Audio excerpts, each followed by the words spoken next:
Today on the Matt Walsh Show, Derek Chauvin's legal team is pushing for a new trial. I'll explain why. If he gets one, he'll likely be acquitted. Pornhub prepares to pull out of Florida after their age verification law goes into effect. The porn industry would rather boycott a whole state than simply verify the ages of its users.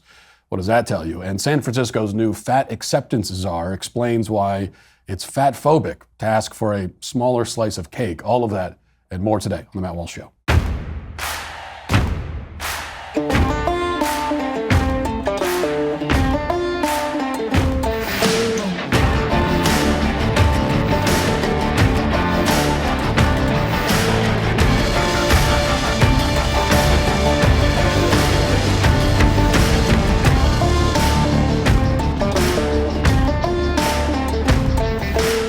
Increased tariffs on our trade partners, tax cuts and regulation changes. Learn why gold is a viable diversification tactic and is now more than ever.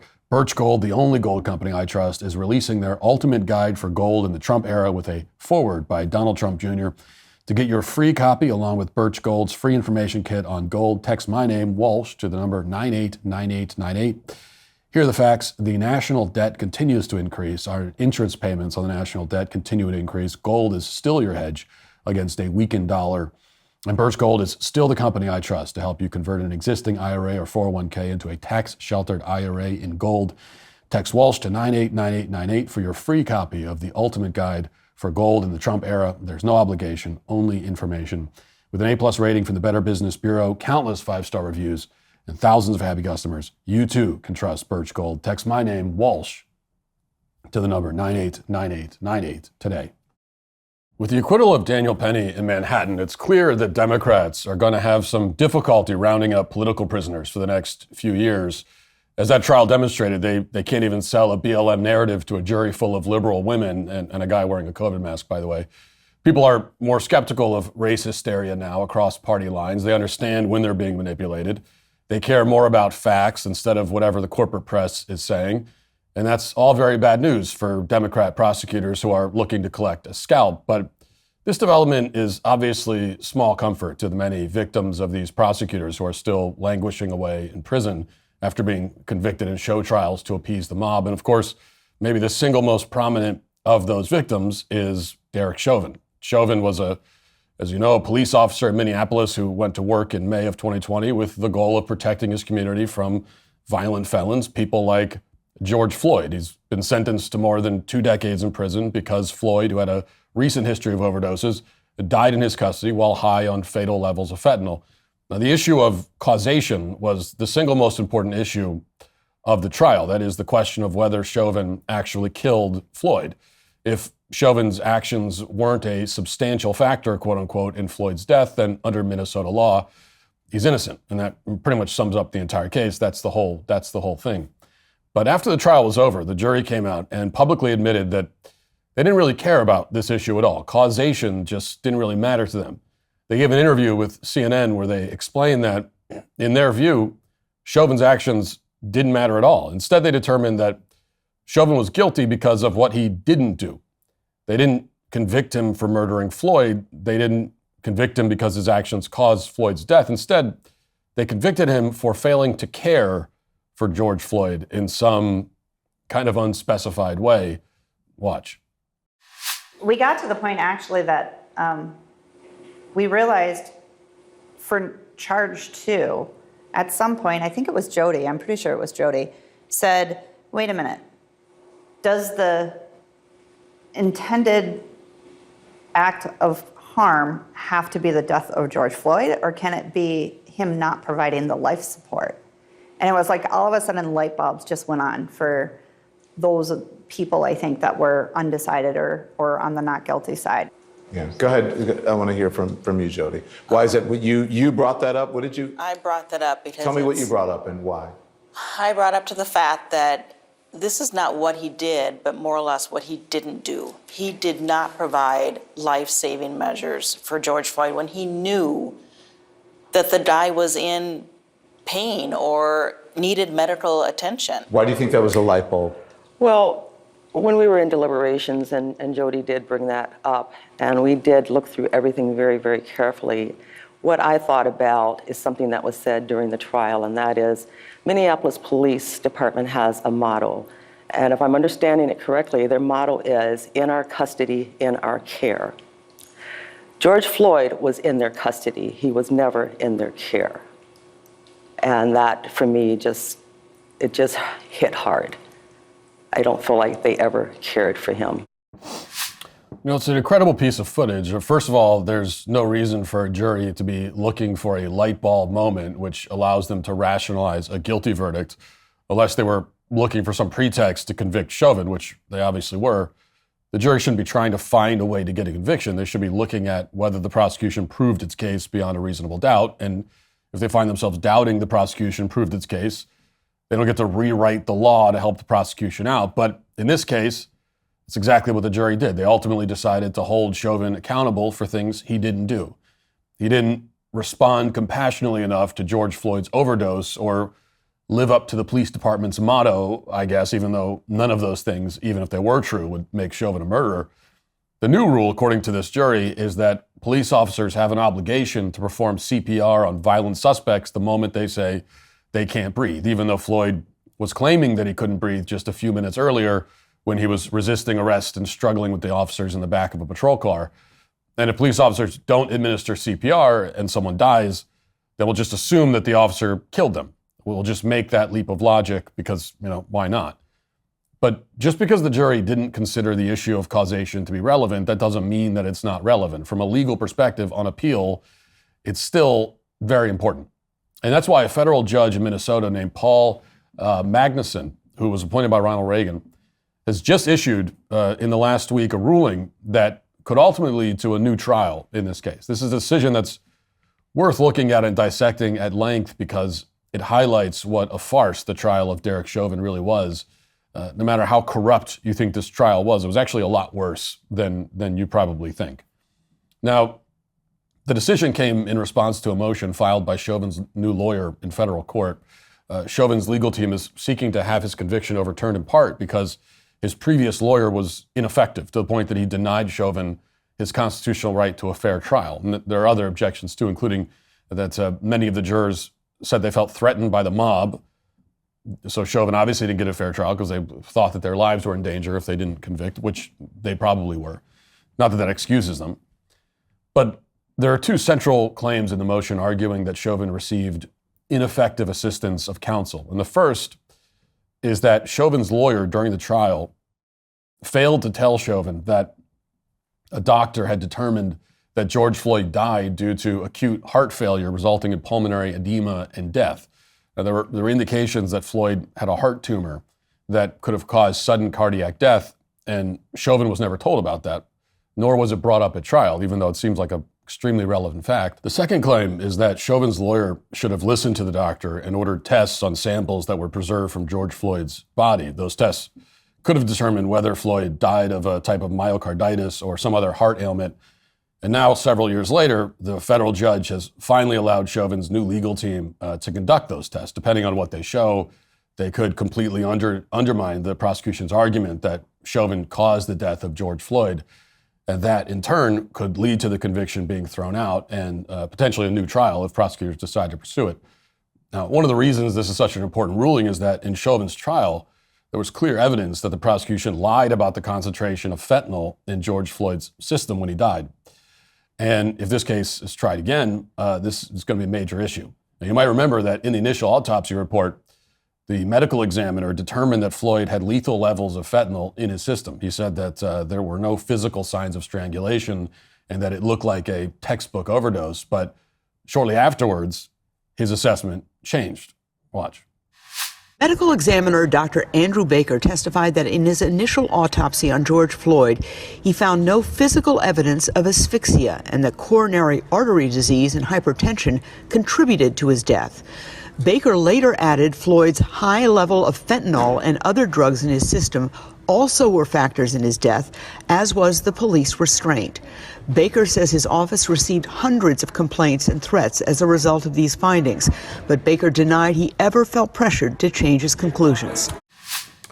Now, the threats and political pressure we're supposed to conclude didn't influence the medical examiner. We're supposed to pretend that he somehow wasn't bothered by the mob that was threatening to destroy the entire city of Minneapolis when he changed his determination about the cause of George Floyd's death. We're also supposed to think that Democrats in Minneapolis didn't exert any political pressure at all, but as the reporter Liz Collin found, there was even more pressure on the medical examiner than many people realize. Here's one internal memo from a prosecuting attorney in Minneapolis at the time.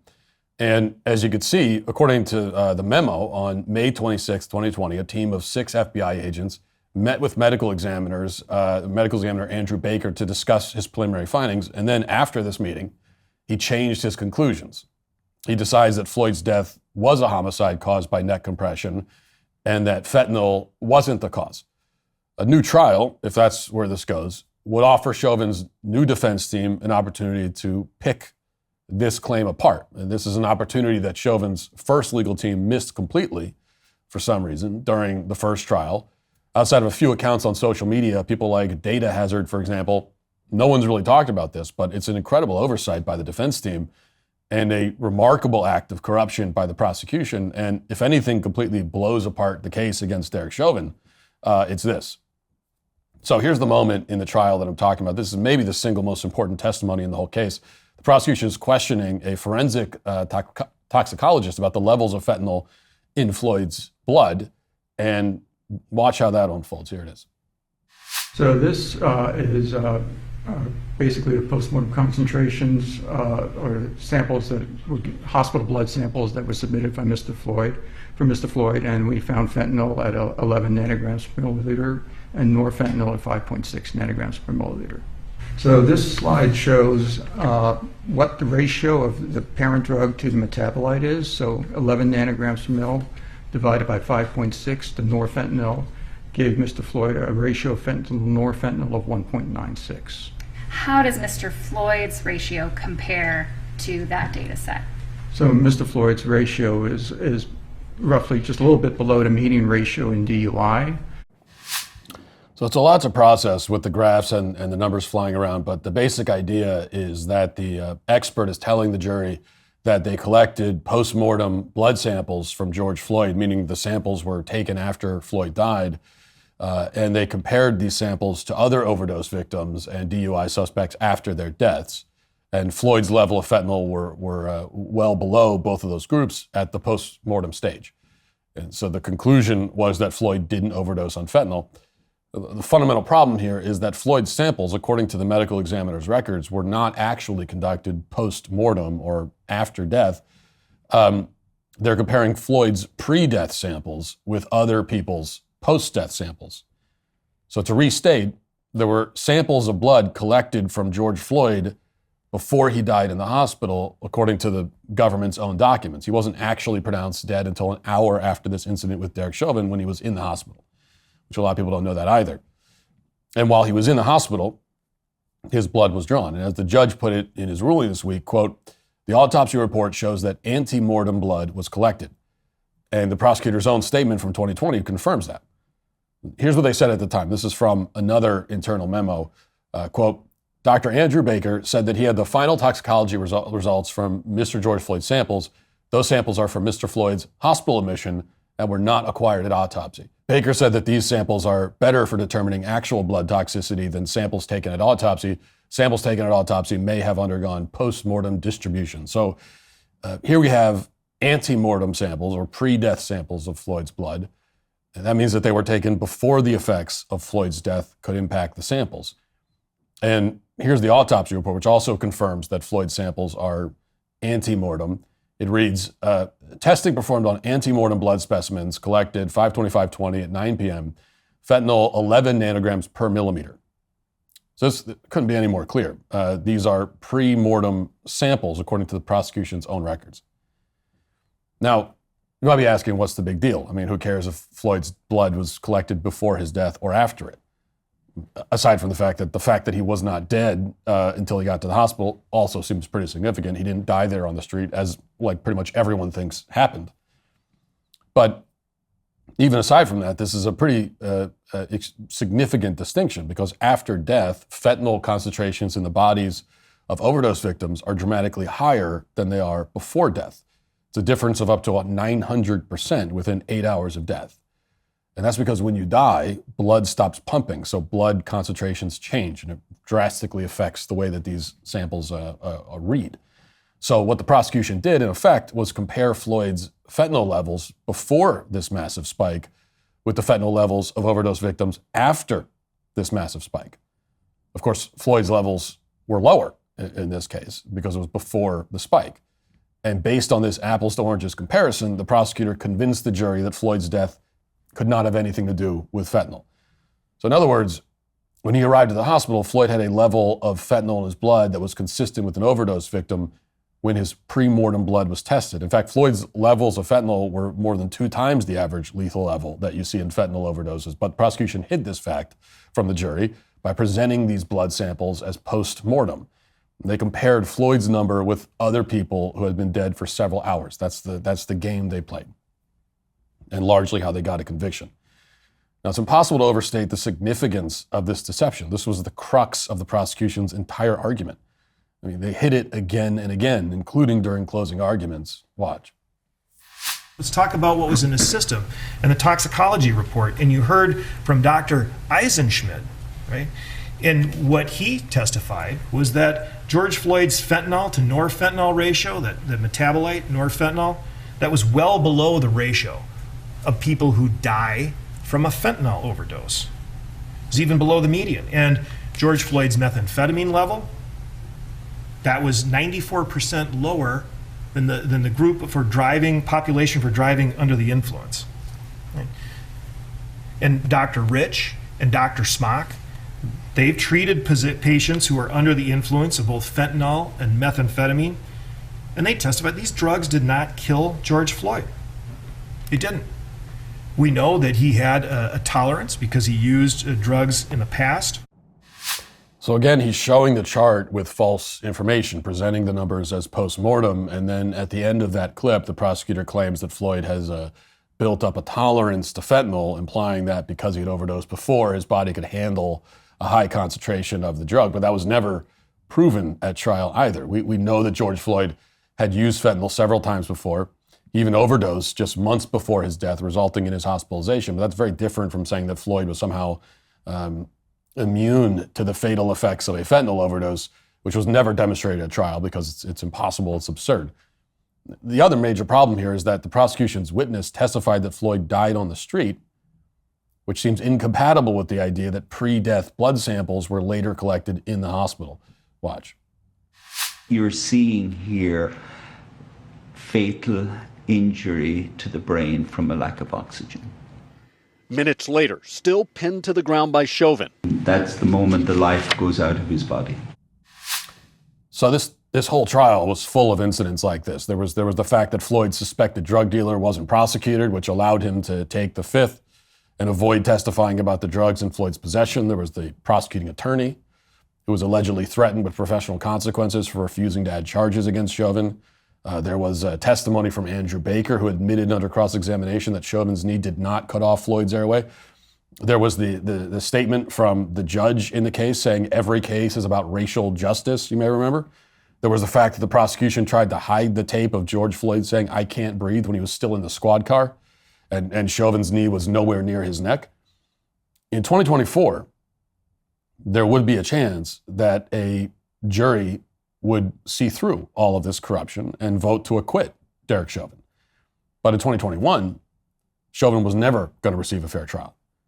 The threat of violence by BLM was too real. Propaganda from corporate media was still believable to millions of Americans, in part because all social media was censored. And Democrats had far too much political power. So none of that is true anymore. That's why Daniel Penny was just acquitted. And if you reverse it, and if Daniel Penny had his trial back in 2020 or 2021, the result probably would have been very different. It's also why, if Derek Chauvin is granted the new trial that he clearly deserves, I think he will be acquitted too. Now let's get to our 5 headlines.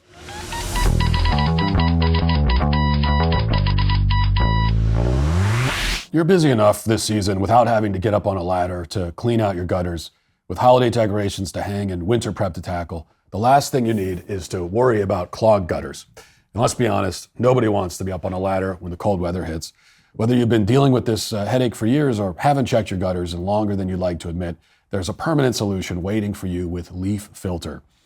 You know, I used to think gutter maintenance was just another simple home task, but after seeing the damage that improperly maintained gutters can cause, I learned it's best to trust the experts.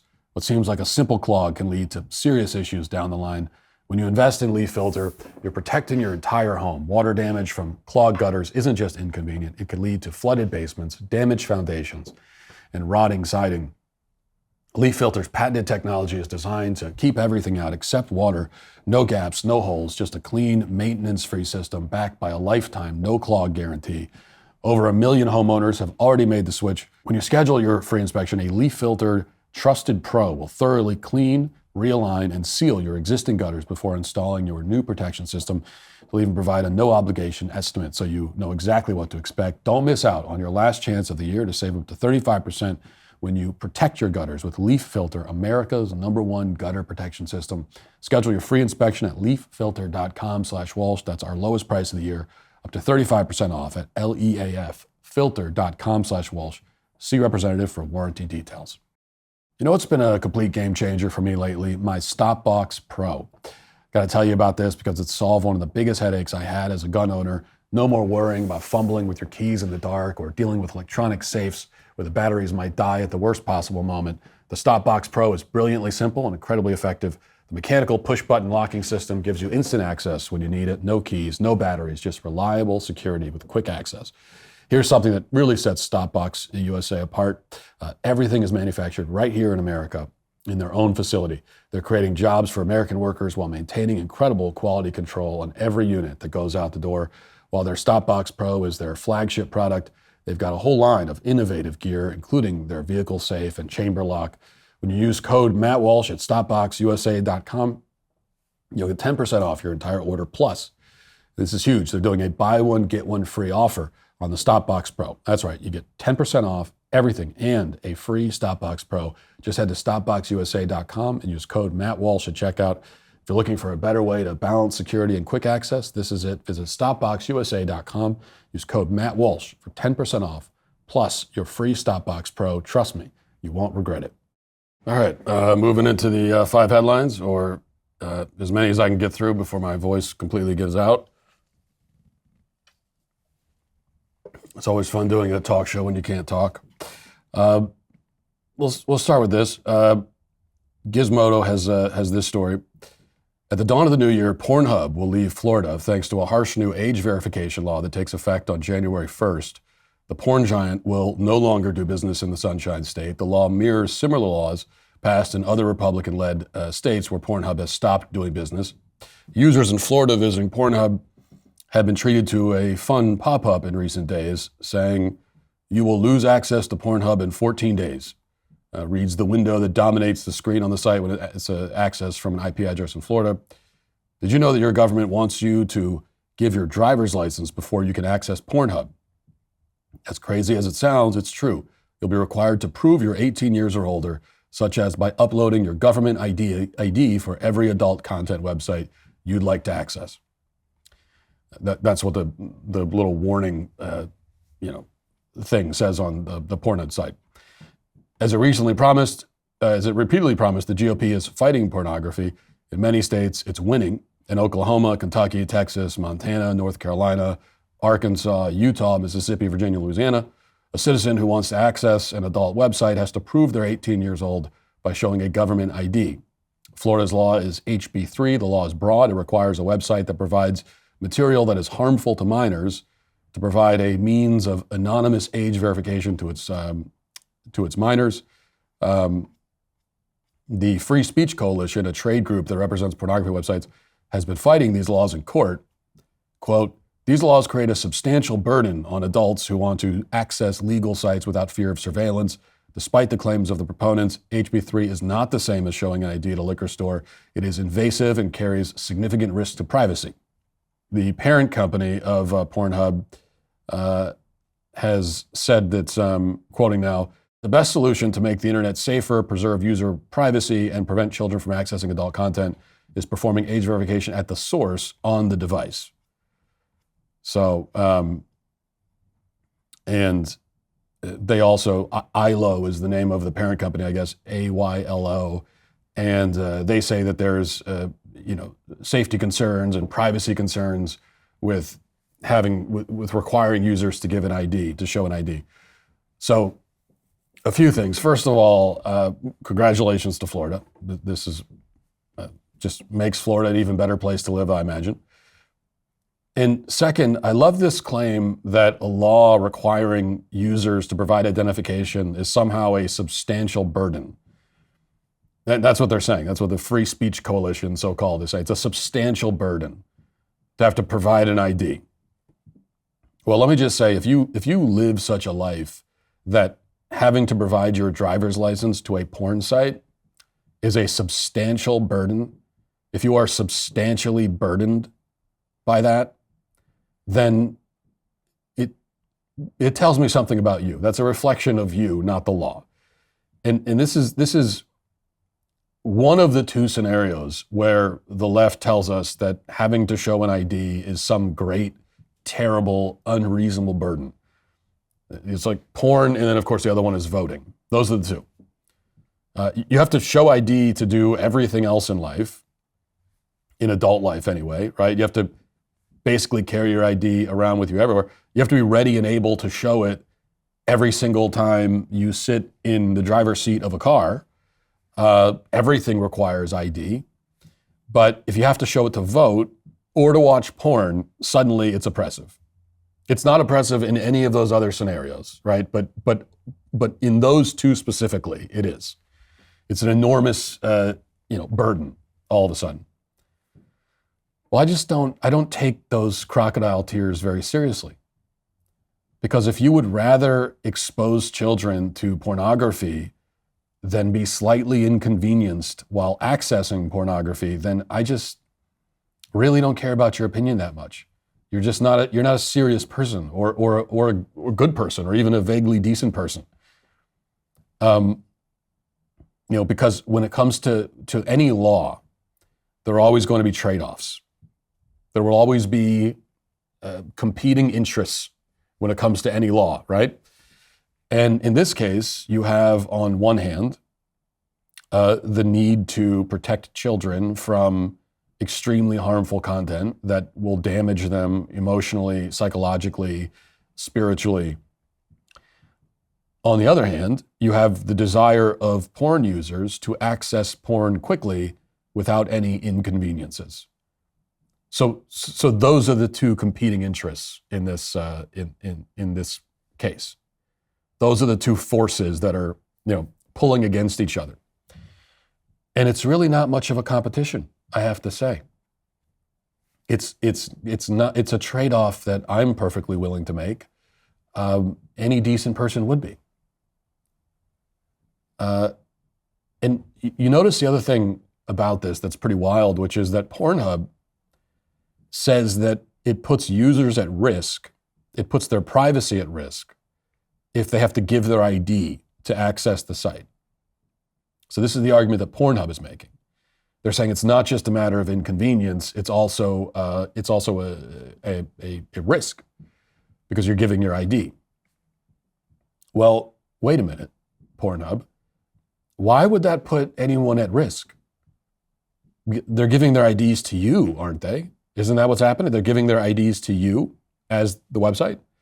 Are you saying that you're not capable of protecting the privacy of your own users? You're a multi-billion-dollar company, and yet you can't figure out how to keep that information private. It's only a risk. It's only an invasion of privacy if you somehow cannot keep your users' information private. So if you're admitting that, if you would rather shut down access entirely in a state instead of simply ensuring that you protect the privacy of your users and handle their private information with care and discretion, well, then again, that also tells me something about this company. So don't get me wrong, I'm perfectly happy for Pornhub to shut down entirely in a state or in every state, but this is a pretty revealing statement. It's like a confession, because their argument is that you can't trust them with your ID. That's the argument. Again, imagine that anyone else, any other, let's say, adult-oriented business used an argument like this. Imagine that, the alcohol industry and liquor stores started arguing that, well, you shouldn't have to show an ID imagine a liquor store saying that. No, you shouldn't have to show me your ID because then you're putting your privacy at risk. Well, it's like, well, that's the liquor store saying that. That's them confessing to something.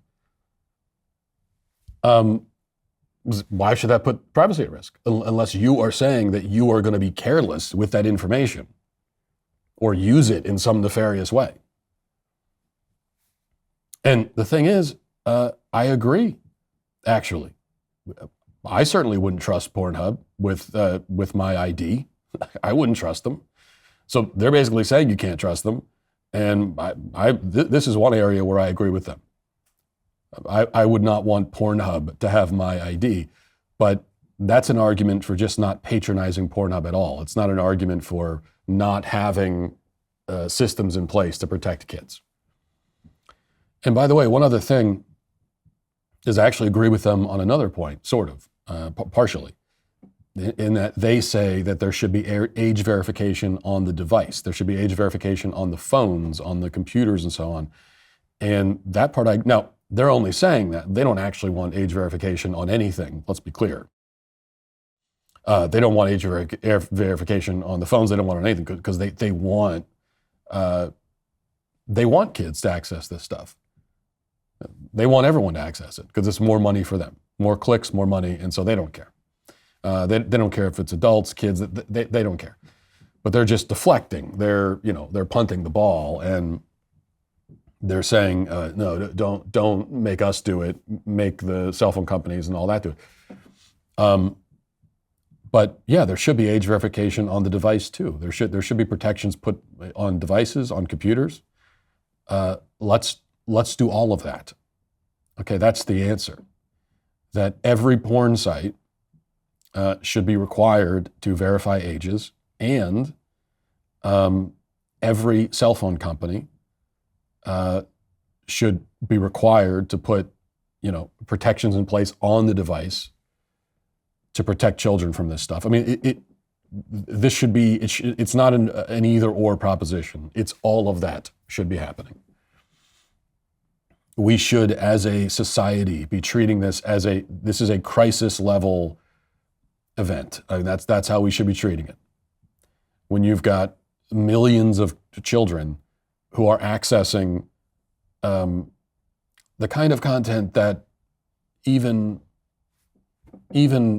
up to 20 years ago, the vast majority of humans, including adults, would never see or have access to. Of course, the people that want to be dismissive of the harmful effects of pornography will always say, "Oh, well, there was Playboy magazine existed for decades before internet porn, and there have been strip clubs and all the rest of it." First of all, I think it should be needless to say something like Playboy magazine is tame in comparison to stuff that's all over the internet. That's the first thing. But the second thing is the accessibility of this stuff. I mean, now it's everywhere. It's on every device. Anyone can access it. And it wasn't like that in the past. I mean, they may have had strip clubs in the past, but the vast majority of people weren't going to a strip club, and kids were not going to strip clubs. And the vast majority of people didn't have Playboy magazine. And kids, the vast majority of them, did not have access to Playboy magazine. Now everyone has access to it. And so it becomes that's the crisis. Having a whole generation multiple generations of kids now who are growing up, going through their formative years, while on a steady diet of the most perverse filth imaginable and not imaginable. We can't even begin to understand the long-term effects of that. but we do know it's going to be really bad. It already is really bad. And so we need to be pulling every lever to stop this and to protect these kids. And that should be the number one priority. Yesterday, we told you about San Francisco's new fat acceptance czar. I think that was her official title. This is a woman that has been hired by the city to consult with them on how to better promote obesity and heart disease. Promote those things, not fight them or combat them or treat them, but promote them. They want to promote it. They want to celebrate it. And so over the last day or two, more videos of this woman, Virgie Tover is her name, have surfaced. Videos of this now tax-funded fat consultant. And I just want to play a couple of these for you, and we'll start with this. This is our friend Virgie, tax-funded fat consultant in San Francisco now, before she got the gig, I believe, declaring that, quote, nobody has to be healthy, which is an interesting statement. Let's listen. Where do you see the intersection, really? What is your definition of health? Yeah, that's really complicated, right? I think I want to talk about that question, but I want to start by saying that, no one has to be healthy.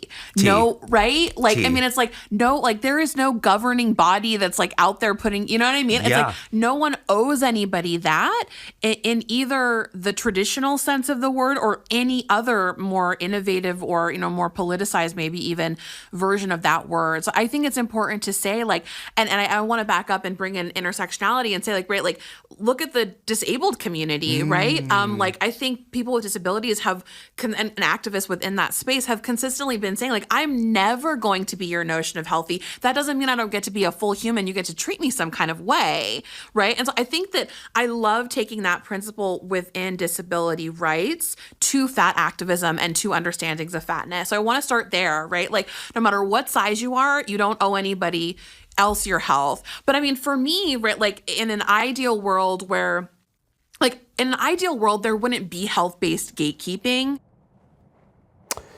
So she says that nobody has to be healthy. There's no governing body forcing you to be healthy. Well, first of all, RFK Jr. might have something to say about that very soon. But that aside, yes, you are correct that you don't have to be healthy. You have the right to be unhealthy, I suppose, if you want to put it that way. You have the right legally to become fat and diseased and die before you turn 40. You don't have the moral right, because a moral right that, you in fact have a moral obligation to be healthy and to take care of your body, take care of your health.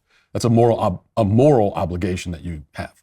So you actually don't have the moral right to abuse yourself to the extent that you become morbidly obese. But you do have the legal right, and our legal rights and our moral, you have legal rights and moral obligations, and sometimes those things line up and sometimes they don't. But sure, legally, like no one can legally require you to not be fat. And I think that even with RFK Jr. coming in, it would be very hard to come up with a law. Even in a scenario where I ascend to my throne and become a dictator of the hemisphere, I'm not even sure that I would outlaw obesity. I would outlaw a lot of things, don't get me wrong, but I don't know that I would outlaw obesity just because the enforcement mechanism just seems like a pain, and it's not worth my time. So yeah, you have the legal right to be fat and to die. But here we see the very common confusion, common in modern culture, this common confusion between what we have the right to do and what is right to do. And for a lot of people, especially people on the left, especially somebody like this, they just very much struggle. They conflate those things. They don't understand that it's like when, and this is why they'll often respond, when you make a moral statement and you say, you should be healthy. You should take care of your health. You should take care of your body. And when you say that, they'll respond by saying, well, I don't have to. I don't have to do that. You can't tell me what to do. It's like, well, you don't have to, but you should. So we're talking about what you should do, what is right to do, not what you have the right to do. And there's the conflation between those things. The number of people who struggle to understand that basic distinction is pretty mind-boggling. Here's another video from this woman, and here she is explaining, we're not gonna play the whole thing because it goes on at length, but it is all about cake and why it's oppressive to make people feel bad about the amount of cake that they eat. Listen. CRFI. If you're like many women, you've been to a birthday party or a small office gathering, an event that's meant to bring people together. There's swinging tunes, some adult beverages, and good convo. And then it comes time to cut the cake, and someone decides to ruin everything. Oh my God, that slice is huge. That slice is bigger than Beyonce's paycheck. Can you cut me half of that? A cake-related fatphobic incident, or CRFI, is that moment when it's time to eat delicious cake and it's interrupted by a moralizing impulse. Inevitably, there's always someone at the party who has to declare publicly that their slice is too large, and that the person who's cutting the cake, almost invariably a woman, must do some disproportionate amount of labor in order to accommodate their need to feel superior. Let's take a look. Can you do a little bit? Cake-related fatphobic incident is what she just said, and not as a joke. That was not meant to be a joke. I'm not sure I've ever seen a video that better illustrates multiple important points about these woke activists. And maybe first and foremost, this is why wokeness is dying. This right here. I mean, not this specific video about cake, but this kind of thing. This utterly inane bull. It's so ridiculous. It's so just vapid and preposterous that it's not sustainable. I mean, it collapses out of exhaustion. You know, the people in that video probably collapse out of exhaustion after walking up the steps, but and wokeness is kind of like that. It is also collapsing out of exhaustion. And I was talking about this recently with, I think it was with Adam Carolla on his show, that wokeness reached a point, it crossed a threshold, and beyond that threshold, once it crossed it, you could debate exactly when that moment was, but once it was crossed, its end, its demise became inevitable because the suspension of disbelief was just too much. And what I mean is that wokeness has always relied not on convincing people of its claims, because almost nobody was convinced about any of this stuff. Whether it's the racial stuff, the fat phobia, gender ideology, of course, big one. Very few people were ever convinced of the claims of left-wing activists. So people weren't convinced, they weren't persuaded, but rather the left was cajoling people into pretending that they were convinced. Wokeness thrived even though 99% of the country never believed it. Most of them pretended to. But eventually the burden of pretending became too great because the things that they were being forced to pretend, the beliefs that they were being told they have to falsely adopt, were just too outlandish. It was too out there. It was too far-fetched. It was too embarrassing and too outrageous and too insane. It was one thing when the left, we used to call it just political correctness. Before it became wokeness, it was just, and political correctness. We lived in a politically correct culture for decades. And that was the kind of thing that most people would just go along with, even if they thought it was a little bit silly. But they kept pushing and they kept pushing. And then it became something that it's just too even someone who desires to be sort of polite and to not to rock the boat, and someone who's more kind of wired to be non-confrontational, which is most people. Those are the people who were cajoled into going along with wokeness.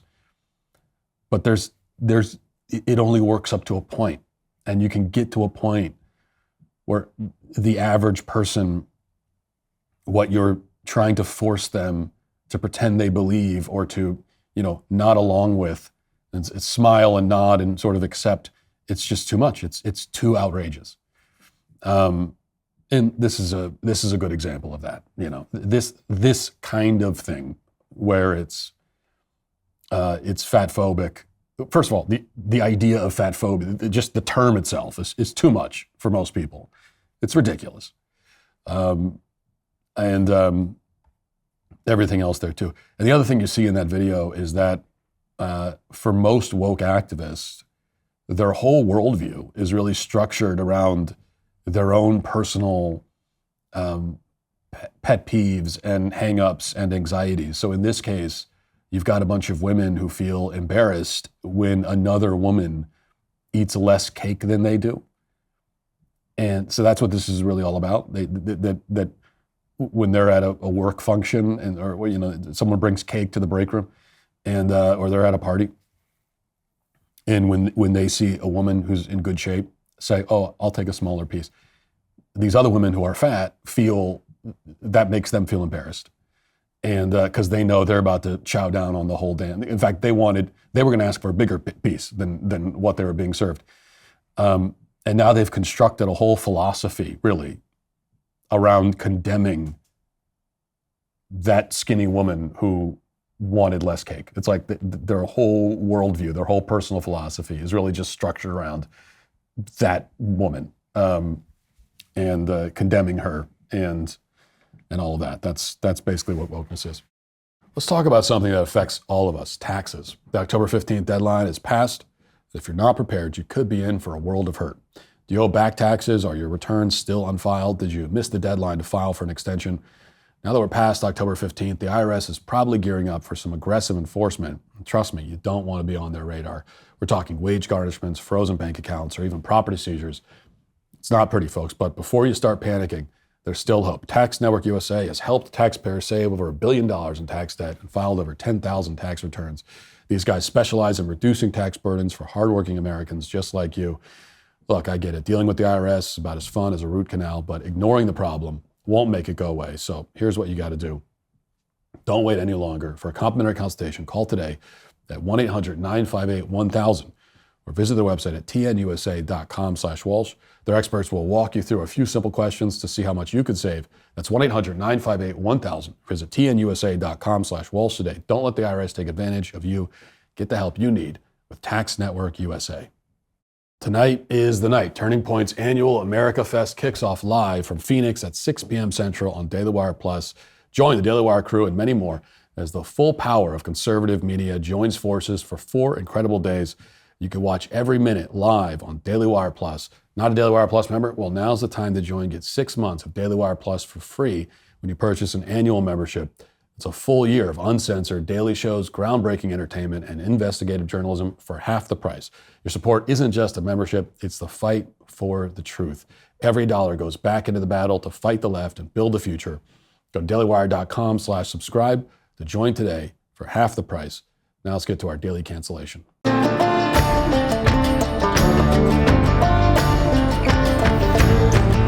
A few years ago, a pastor in Colorado named Will Duffy came up with a project called The Final Experiment, which is a pretty bold name for an experiment, especially since the final experiment wasn't trying to break any new ground in science or anything like that. Instead, the idea of the final experiment was to debunk once and for all the idea that the Earth is flat. Now, you think that if there was a final experiment that proved that fact, it already happened like 500 years ago, but some people in the modern world are somehow still not convinced, which brought us to this experiment. Will Duffy planned to talk to a bunch of flat earthers, earn their trust, and ultimately fly them out 9,000 miles to Antarctica on a $40,000 trip that would cure them of their delusions. Now, this might seem like a complete waste of time, sort of like trying to convince the local vagrant that the voices in his head aren't real. But as it turns out, there's still an active community of flat earthers on the internet, and many of them are surprisingly not crazy. I mean, the flat earth stuff is crazy. But aside from that, aside from believing the earth is flat, they can often be relatively reasonable people. Now, sure, they'll look at satellite photos of the earth and constellations and boats that circumnavigate the globe, and they'll come up with bizarre, incoherent explanations for all of it. But otherwise, aside from that, they often seem like relatively high-functioning people. So, for several reasons, Duffy has been having conversations with flat earthers for several years rather, having these conversations to figure out why they don't believe the official consensus. He's been posting a lot of these conversations online. This is a clip from one of those recent conversations. Watch.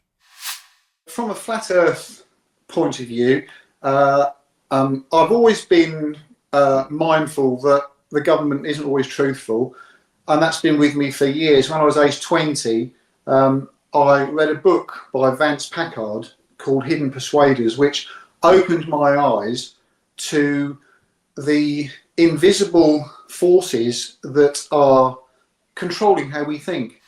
Now, if you watch enough of these interviews, you'll realize that this is the common thread that unites a lot of flat earthers. They become skeptical of everything they're told by experts and the government, which at face value that part of it is an understandable perspective. But in their case, that skepticism metastasizes until they're questioning some of the most basic and obvious and observable facts of reality. Their imagination kind of runs wild, and they come up with new arguments that supposedly disprove the idea that the earth is a sphere. Almost as if they're not really convinced of what they're saying, but they want to hear someone prove them wrong. And in this particular conversation, the flat earther, whose name is Steve, goes on for about an hour with various arguments that in his mind prove the earth is flat. Now, of course, because flat eartherism is incoherent, the arguments he presents are also incoherent. At one point, he displayed Ring doorbell footage that's supposedly from the same location at the same time of day. And in the photos, there's significantly different lighting. And apparently this Ring doorbell footage is proof that we're not revolving around the sun in any kind of predictable orbit. And then he pulls up random stock images from a photography website to make a similar point, but appears to confuse the sun with the moon, which is kind of an important distinction. So it's all very hard to follow. And you also notice how this is the one thing about flat earthers and anyone who subscribes to the delusional conspiracy theories. And not everything that's called a conspiracy theory is delusional. Flat eartherism is delusional. And there is that category of conspiracy theorists who are actually delusional. And you notice this about this category, that they tend to be a bit selective in their skepticism. So in this case, they'll dismiss any video or photograph taken from a satellite or a spacecraft video or the space station. Because you can look at any of those images and you can see, well, clearly it's a globe. But they'll dismiss that and they'll say, well, you can't trust that. But then they'll build a whole case around footage from a Ring doorbell camera. So trust no one except Ring doorbell cameras. Photos from the space station are not reliable. Images from a Ring doorbell camera are. How do you make sense of that? Well, that's the way they look at it. But eventually Steve finds his footing and he delivers probably his best argument in favor of the idea that the earth is flat. And while this argument still makes no sense whatsoever, and in fact is an affront to common sense and the concept of science and human reason itself, it's at least somewhat entertaining. So we'll play part of it. Watch. You know, from the top of North America, a couple of thousand miles, it changes 2 hours. Another couple of thousand miles, another 2 hours. Then you get down to Yeshua, and then you get onto Drake's Passage in the ship, and it leaps 16 hours over across 500 miles. There's, I think 600 miles maximum between Yeshua and when you get to Antarctica. supposed continent of Antarctica. So it's a mind game. It's a mind F. If you don't, they get on the boat and so they'll be looking up at the sun and they'll look at their clock and they go, my goodness me, what a magical place. And it's not magical at all. It's basic common sense. And asking a question of the powers that be, please will you explain to me why you have made the time zones go 2 hours every few thousand miles, get down to Yeshua, then there's a 16-hour time zone difference. What's that all about? Why?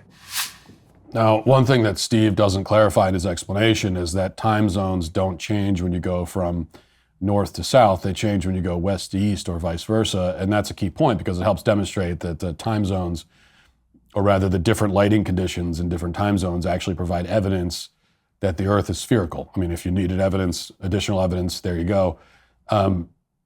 It doesn't suggest it's flat. It actually suggests the opposite. It's sunny in Manhattan when it's dark in Japan because the sun is on one side of the sphere and not the other. But Will Duffy understood that the best way to convince flat earthers that they're wrong, it's not really to engage them in any kind of rational discourse. Instead, you have to use a physical demonstration that these people can see with their own eyes.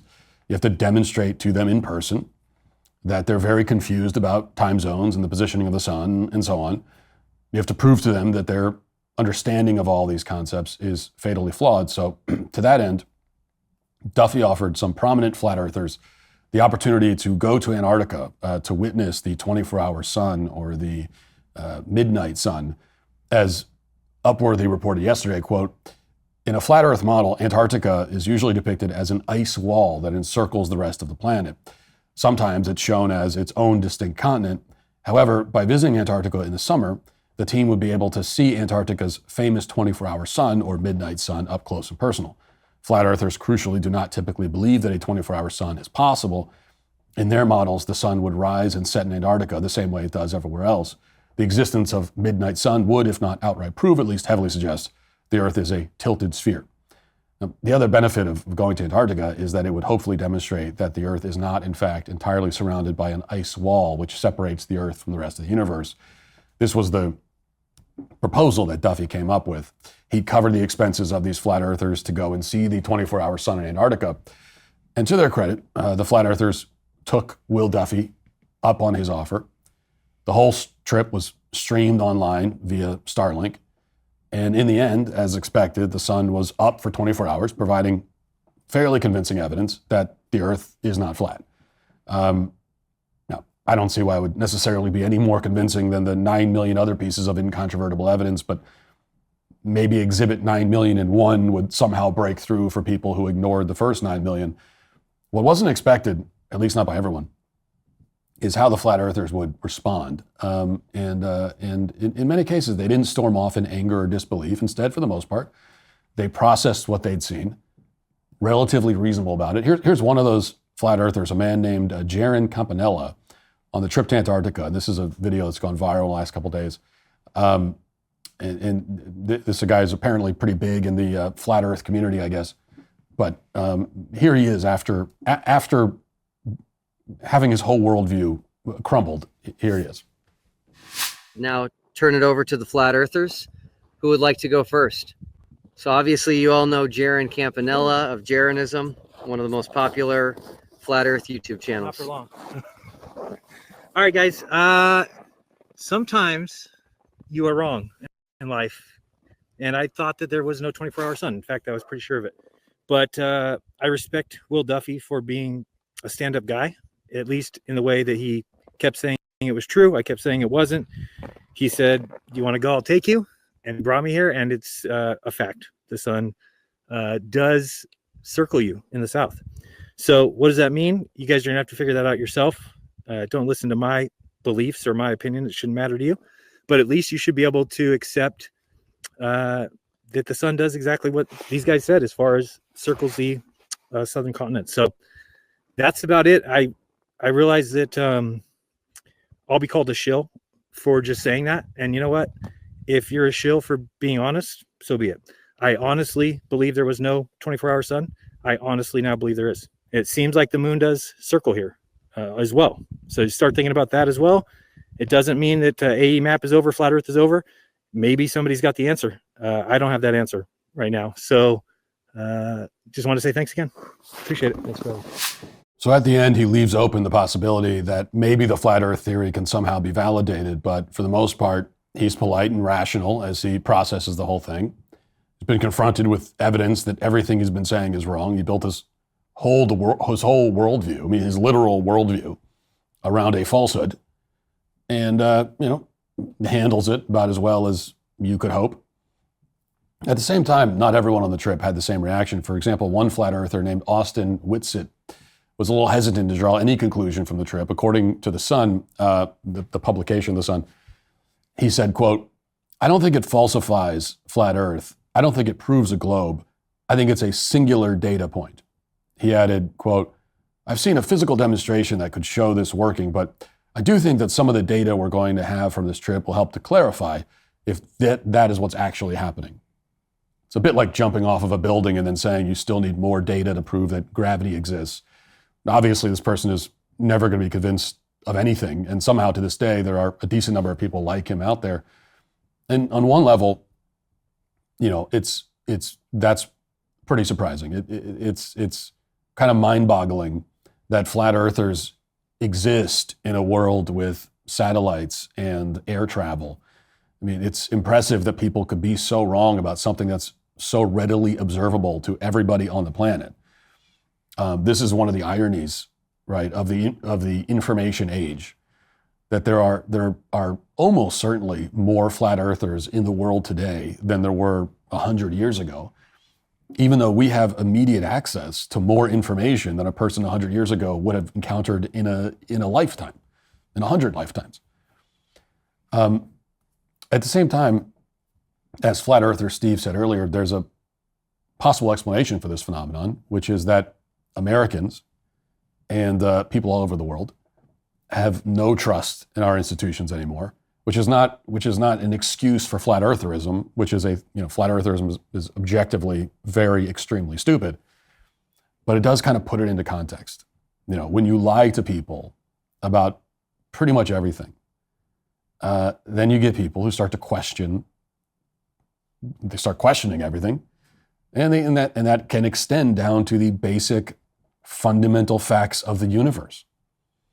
Now, the good news is that as the final experiment demonstrates, even some people who are this confused and deluded are capable at some level of recognizing the error of their ways. They're capable of going out and looking at the world around them and challenging their prior assumptions in a respectful and dignified manner. The bad news is that, if the Earth isn't flat, which I guess the jury's still out for some people, and we still have no explanation for why all the water doesn't fly off the planet and go into space, just like water flies off clothes when they're spinning in the dryer. That's a mystery that simply can't be solved or explained by modern science, at least perhaps until some brave and enterprising pastor runs another final experiment someday. We'll have to wait and see. But until that day comes, we have no choice but to stay grounded in reality instead of indulging in fantasy and pseudoscience. And that is why the few remaining flat earthers and everyone else who insists on denying basic observable reality are all today canceled. That'll do it for the show today. Thanks for watching. Thanks for listening. Talk to you tomorrow, if I can talk. Godspeed.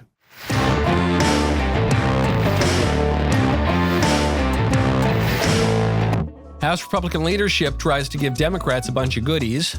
The University of Illinois accuses me, little old me, of creating an unsafe campus for the LGBT LMNOP people, and a sinful, flesh-selling website prepares to shut down operations in Florida. Check it out on The Michael Walsh Show.